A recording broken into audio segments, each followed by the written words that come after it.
हर व्यक्ति अपने बुरे समय के लिए कुछ रिजर्व या बैकअप जरूर अपने पास स्टोर करके रखता है, और ऐसा ही जरूरी होता है बैंकिंग स्टॉक्स के लिए भी।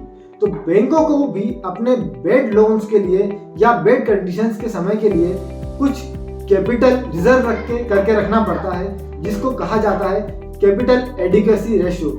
नमस्कार दोस्तों, मैं प्रवीण दुबे आप सभी का स्वागत करता हूं हमारी इस फंडामेंटल एनालिसिस सीरीज में, जिसमें हम डिस्कस करने वाले हैं आज बहुत ही इंपॉर्टेंट पैरामीटर, जिसका नाम है capital adequacy ratio. Generally capital adequacy ratio वो परसेंटेज होता है जो कोई भी बैंक अपने पास रिजर्व रखती है उसके कंपैरिजन में कि कितना अमाउंट उसने लोन के रूप में डिस्ट्रीब्यूट किया हुआ है। एक्चुअली में बैंकों का असेट ही उनका लोन डिस्ट्रीब्यूशन होता है, क्योंकि लोन डिस्ट्रीब्यूशन से जो इनकम जनरेट होती है इंटरेस्ट के रूप में, वही बैंकों की एक्चुअल इनकम होती है। अब इस एक्चुअल इनकम को जनरेट करने के लिए बैंकों को एक बहुत बड़ा रिस्क लेना पड़ता है लोन डिस्ट्रीब्यूशन का। लोन डिस्ट्रीब्यूशन का रिस्क अलग अलग लोन पे अलग अलग होता है। फॉर एग्जाम्पल, जो सिक्योर्ड लोन होते हैं उस पर रिस्क थोड़ा कम हो जाता है, जो अनसिक्योर्ड लोन होते हैं उस पर रिस्क थोड़ा ज्यादा हो जाएगा। इसी तरीके से बैंकों का रिस्क एपेटाइट डिपेंड करेगा कि उसने अपने पास कितना रिजर्व रखा हुआ है। अगर बैंकों के पास रिजर्व ज्यादा है तो बैंक रिस्क ले पाएगी, और रिस्क ले पाएगी तो ज्यादा इनकम जनरेट कर पाएगी। तो सेम फैक्टर यहाँ पे हमें ये देखना पड़ता है कि बैंकों ने कितना बैकअप अपने साथ रखा हुआ है। तो हमेशा ध्यान रखिएगा, बैंकों ने अपने पास एटलीस्ट 10% अमाउंट तो रखा हो जितना उसने लोन डिस्ट्रीब्यूशन किया हुआ उसका। बट हाँ, अच्छी बैंकों के केस में ये परसेंट 18-20 या उससे ज्यादा होना चाहिए।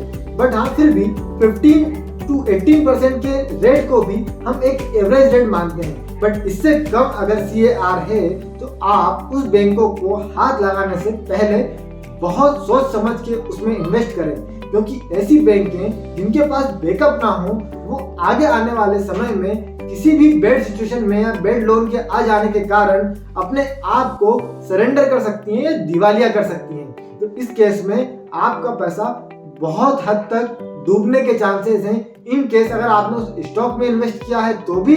अदरवाइज अगर उस बैंक के अंदर आपका पैसा रखा हुआ है तो भी, अगर आप बैंक में भी अपना पैसा रखते हैं सेविंग अकाउंट में, करंट अकाउंट में या FDs के थ्रू किसी भी माध्यम से आप उसमें इन्वेस्टमेंट करके रखते हैं, तो भी ये देखने की बहुत जरूरत है कि वो बैंक कितनी सेफ है और कितना बैकअप प्लान लेके चल रही है। हमने हमारे प्रीवियस लेक्चर में आपको NPA के बारे में जरूर बताया था। अगर आपने अभी तक वो लेक्चर नहीं देखा है तो प्लीज मैं एक डिस्क्रिप्शन में लिंक डाल दूंगा, आप उस वीडियो को भी एक बार जरूर देखिएगा, क्योंकि बहुत नॉलेज हो जाएगी आपको उस हद तक बैंकिंग को समझने के लिए कि बैंकिंग क्या करती है और किस तरीके से करती है और किस तरीके से हमें अच्छी बैंकों में इन्वेस्ट करना चाहिए। तो बैंकिंग में अगर आप इन्वेस्टमेंट कर रहे हैं तो CAR हमेशा ध्यान रखें मोर देन 15% होगा तो ही अच्छा है। 15% से कम CAR वाली बैंकों में इन्वेस्टमेंट ना करें तो ज्यादा बेटर रहेगा, ये मेरा पर्सनल ओपिनियन है। अगर कोई बैंक का CAR 18-20% से ज्यादा है तो हम उस बैंक को ज्यादा सेफ मानते हैं किसी अनदर बैंक के कंपैरिजन में जिसका CAR कम होगा। तो हमेशा ध्यान रखें, कैपिटल एडिक्वेसी रेशियो को जरूर चेक करें किसी भी बैंकिंग स्टॉक में इन्वेस्टमेंट करने से पहले। हमारी ये इन्फॉर्मेशन कैसी लगी? अगर अच्छी लगी है तो प्लीज चैनल को लाइक, शेयर और कमेंट करना बिल्कुल ना भूलिएगा। हाँ, अगर अभी तक आपने सब्सक्राइब नहीं किया तो सबसे पहले सब्सक्राइब कर लीजिए, क्योंकि नेक्स्ट वीडियो में मैं आपके लिए एक और बहुत इंपॉर्टेंट पैरामीटर लेके आने वाला हूँ जो आपके इन्वेस्टमेंट अवेयरनेस को बहुत हद तक सुधार देगा और आपकी इन्वेस्टमेंट को बेहतर बनाएगा। आज के लिए इतना ही, फिर मिलते हैं नेक्स्ट वीडियो में। तब तक के लिए thank you and bye bye.